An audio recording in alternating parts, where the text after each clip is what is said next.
अस्सलाम वालेकुम दोस्तों, मां आहियां मुंहिंजो दोस्त सदाम हुसैन। अॼु जेको असां टॉपिक खणी आया आहियूं अवां जे ॾाढो तमामु बहितरीनु टॉपिक आहे। सिंधी स्टूडेंट्स, सिंधी शागिर्दनि जे लाइ तमामु बहितरीनु। जीअं त तव्हांखे थंबनेल मां ख़बर पइजी वई हूंदी त जेको टॉपिक आहे उहो छा आहे। वधीक तव्हांखे मां तफ़सील सां ॿुधाईंदुमि। हीअ अवां जो हिकु वेबसाइट ओपन थियल आहे, PIAIC, presidential initiative for artificial intelligence and computing. ही हिकु सरकारी या नीम सरकारी चइजे वेबसाइट आहे जेका कोर्स कराए रही आहे बिल्कुलु फ्री ऑफ कास्ट। हिन टाइम करोना जे करे हिननि जो फ्री ऑफ कास्ट सिस्टम हली रहियो आहे। ऐं तव्हांजे आॾो आहे हीअ वेबसाइट, प्रेसिडेंट जी तस्वीर बि लॻल आहे। ऐं हिन जो तक़रीबन जेके शाखूं आहिनि सिंध में सिर्फ़ु 2 जॻह ते आहिनि, हिकिड़ो कराची में, ॿियो हैदराबाद में, ऐं पंजाब में बि इहे हले पियो। हाणे मां तव्हांखे ॿुधायां त हिते अवेलेबल प्रोग्राम कहिड़ा आहिनि। तव्हां ॾिसी सघो था स्क्रीन ते त available programmes artificial intelligence, cloud native computing, blockchain ऐं IoT। ऐं मां तव्हांखे तरीक़ो ॿुधायां थो अप्लाई करण जो। जीअं तव्हां अप्लाई जे बटन ते हणंदव उनखां पोइ तव्हांखे ही फॉर्म तव्हांजे ॾाढो साइनअप करिणो पवंदो। तव्हांखे CNSC या फॉर्म बे जो 13 डिजिट वारो कोड हिते लॻाइणो पवंदो जेको हूंदो आहे। उनखां पोइ ईमेल, पासवर्ड, उनखां पोइ जेको तव्हां हिते साइनअप कंदव उनखां पोइ तव्हांखे मेल ईंदी। मेल खे तव्हांखे कंफर्म करिणो पवंदो। उहो अॻिते मां तव्हांखे प्रोसेस बि ॿुधाईंदुमि अॻिते हली करे। उनखां पोइ मुंहिंजी हिते ID पहिरें सां ठहियलु आहे, मां पहिरें ई हिते इनरोल आहियां, त मां पंहिंजो लॉगिन करे तव्हांखे ॾेखारींदुमि। जीअं त मुंहिंजो अकाउंट लॉगिन थी चुको आहे। मां हिते 3 कोर्स में अप्लाई कयो। पहिरें CNC में कयो जितां मां ड्रॉप आउट थियो हुउमि कंहिं वजह जे करे। उनखां पोइ मां आर्टिफिशियल इंटेलिजेंस एंड ब्लॉकचेन 2 कोर्सनि में अप्लाई करे वेठो आहियां। अप्लाई थियल आहे मुंहिंजो 2 कोर्सनि में।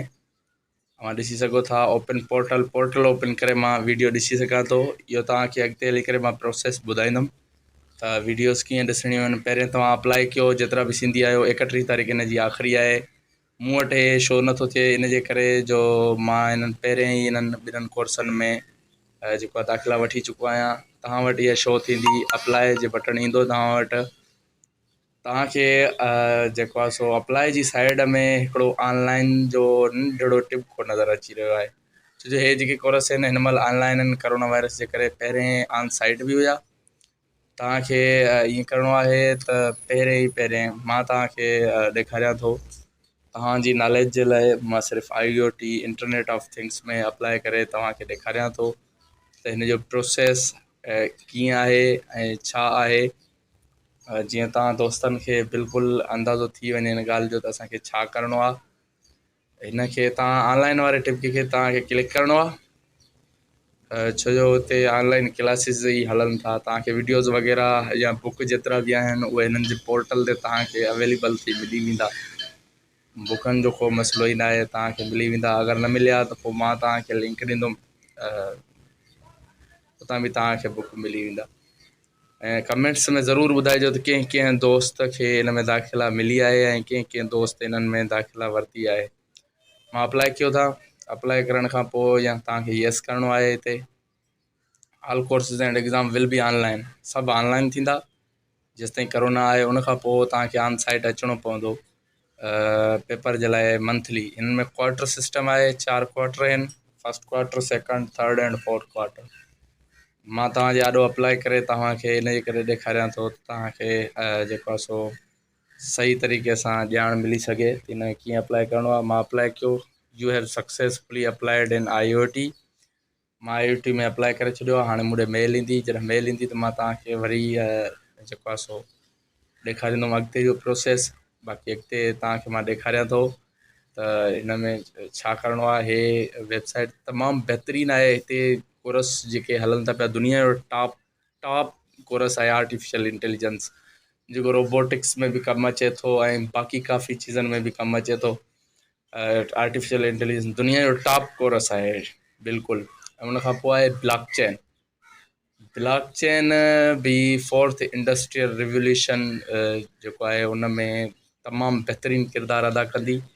हिन जो हाणे ई आहे कुझु सिस्टम हले थो पियो, कुझु बैंकनि हिन खे एडॉप्ट कयो आहे, USA जे बैंकनि एडॉप्ट कयो आहे। उनखां पोइ cloud netting and mobile web computing आहे, इहो बि तमामु बहितरीनु कोर्स आहे। क्लाउड जेको आहे सो हिन महिल 3rd रैंक ते आहे, पूरे ऑल टू ओवर वर्ल्ड में 3rd रैंक ते क्लाउड नेटिव आहे।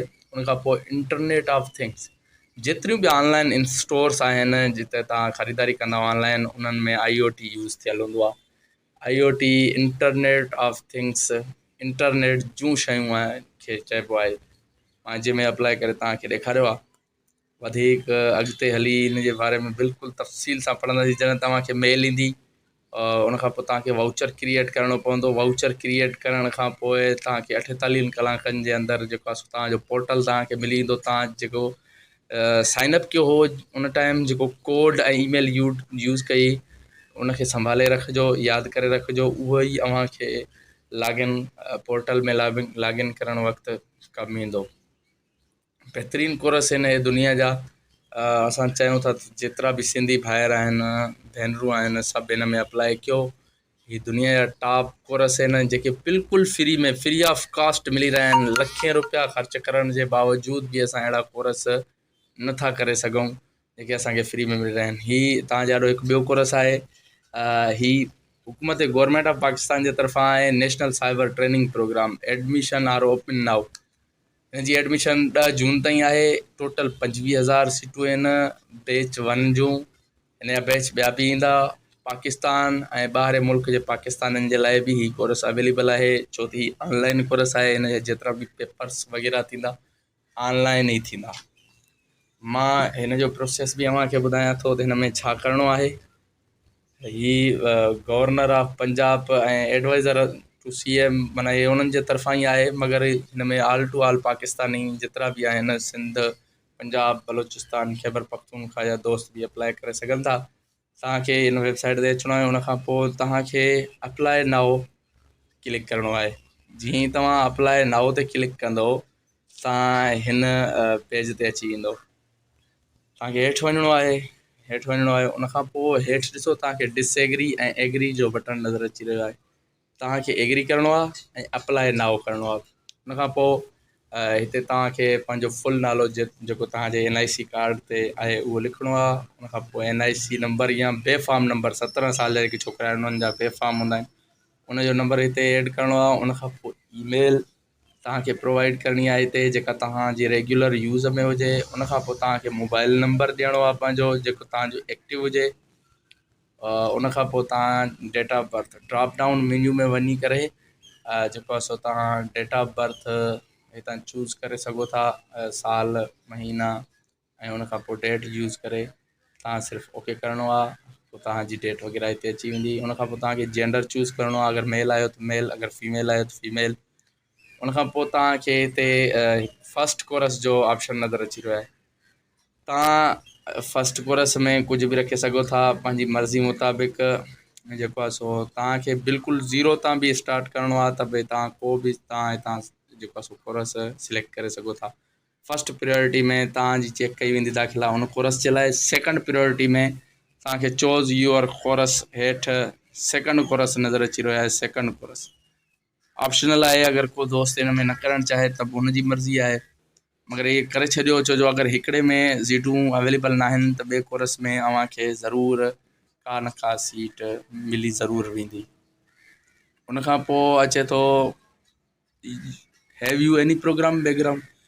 तव्हांजो को बि प्रोग्रामिंग सां वाबस्ता रहिया हो कॾहिं बि? अगरि आहियो त येस कजो, अगरि न आहियो नो कजो। हिन जो को मसइलो न आहे। अगरि तव्हां वटि को बि प्रोग्रामिंग स्किल न आहे त बि अप्लाई करे सघो था। उनखां पोइ चए थो तव्हांखे को प्रोग्रामिंग में एक्सपीरियंस आहे, न त न, जे आहे त हा करे छॾिजो। इन जो बि को मसइलो न आहे। उनखां पोइ हेठि अचूं था एजुकेशन ते। ऐं एजुकेशन ते तव्हांजी मैट्रिक आहे, इंटर आहे, ग्रेजुएट आहियो, O लेवल्स आहियो, पोस्ट ग्रेजुएट आहियो, जेको बि आहे तव्हां उते सिलेक्ट करे सघो था। हाणे तव्हां फील्ड सिलेक्ट करणी आहे त तव्हां जेका इंटर कई या ग्रेजुएशन कई उहा तव्हां कहिड़ी फील्ड में कई आहे। अगरि तव्हां ग्रेजुएशन ते वेंदव त तव्हांखे हिते फील्ड चूज़ करणी पवंदी। उन खां पोइ मेजर सब्जेक्ट्स चूज़ करणा पवंदा। जेके बि तव्हांजा सब्जेक्ट्स हुया यूनिवर्सिटी में कॉलेज में त तव्हांखे चूज़ करणा पवंदा। अगरि तव्हां इंटर कई आहे त मां तव्हांखे ॾेखारियां थो त इंटर ते अहिड़ी का बि ॻाल्हि न पुछंदा तव्हां खां। बसि तव्हां खां पुछंदा इंस्टीट्यूट जो नालो, जितां तव्हां को बोर्ड आहे जीअं बोर्ड तव्हां कई अथव। अगरि यूनिवर्सिटी आहे यूनिवर्सिटी साइड कई अथव त यूनिवर्सिटी जो नालो लिखंदव। जे कंहिं बोर्ड खां कई था त तव्हां बोर्ड जो नालो लिखंदव। उन खां पोइ डू यू हैव लैपटॉप, अगरि तव्हां वटि लैपटॉप आहे त येस कजो, अगरि न आहे को मसइलो न आहे, मोबाइल ते बि अव्हां इहे वीडियोज़ ॾिसी जेको आहे सो असां अॻिते वधंदासीं। त माना अगरि तव्हां वटि लैपटॉप न आहे को मसइलो न आहे, उनजो कोई इशू एतिरो न आहे। बाक़ी तव्हां अॻिते हली तव्हांखे एड्रेस पुछंदा, प्रोविंस सिलेक्ट कंदो, सिटी पाणे अची वेंदी। पोइ तव्हांजो एड्रेस ईंदो, प्रेज़ेंट एड्रेस। उनखां पोइ तव्हांजो ईंदो परमनेंट एड्रेस। इहे ॿई तव्हांजे कार्ड जी बैक साइड ते लिखियलु हूंदा आहिनि। तव्हां उतां ॾिसी करे हिन में जीअं तव्हांजे कार्ड ते लिखियलु हुजे ओरिजिनल हिते तव्हांखे जेको आहे सो इंफॉर्मेशन ॾियणी आहे। तव्हां सबमिट कंदो, तव्हांजी एप्लीकेशन जेको आहे सो सबमिट थी वेंदी। 48 कलाकनि जे अंदरि तव्हां ॾे मेल ईंदी। अगरि मेल नथी अचे तव्हां साॻी वेबसाइट ते अचो, उते तव्हांखे एडमिशन कंफर्मेशन स्टेटस जेको तव्हां ॾिसी रहिया आहियो हिन स्क्रीन ते, उहो ई तव्हांजे ॾाढो ज़ाहिर थींदो। उते तव्हां पंहिंजो NIC नंबर जेको आहे, जेको जंहिंसां तव्हां रजिस्टर कयो, उहो हिते इंटर कयो। उनखां पोइ एप्लीकेशन अप्रूवल स्टेटस ते तव्हांखे क्लिक करिणो आहे। उनखां पोइ तव्हांजे ॾाढो सॼी इंफॉर्मेशन अची वेंदी त तव्हांजो नालो छा आहे या जंहिंसां अप्लाई कयो आहे। उनखां पोइ हेठि तव्हांखे नज़र अची रहियो आहे अप्रूव्ड। जेकॾहिं तव्हांजो अप्रूव हुजे, डिसअप्रूव हूंदो या अप्रूव हूंदो, तव्हांखे नज़र अची वेंदो। तव्हां ॾिसी सघो था हिन महिल स्क्रीन ते मुंहिंजो नालो, NIC वग़ैरह जेतिरा मां 2 कोर्स सिलेक्ट कया उहे course, date of submission, application submission date आहे। उनखां अलावा जेको आहे सो हिते तव्हां होम ते वञो, तव्हांखे कोर्स चूज़ करणा आहिनि। अगरि कोर्स ॾिसणा आहिनि, कोर्स जी आउटलाइन ॾिसणी आहे त कोर्स कीअं कहिड़े हिसाब सां कमु कंदो, तव्हां होम ते वञो।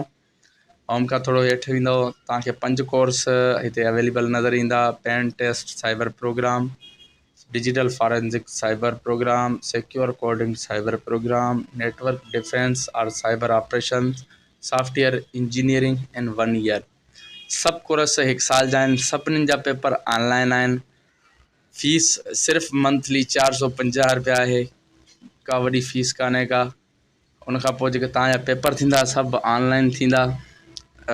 जेको बि दोस्त आहे उहो सिंधी, उन्हनि खे मां गुज़ारिश थो कयां त वधि खां वधि सभु सिंधी हिन कोर्सनि में अप्लाई कयो, जीअं 4th इंडस्ट्रियल रिवोल्यूशन जे लाइ असां तयारी करे सघूं, जंहिंमें रोबोटिक्स, AI ऐं IoT, ब्लॉकचेन, क्लाउड कंप्यूटिंग, इन्हनि जो वॾो वैल्यू हूंदो।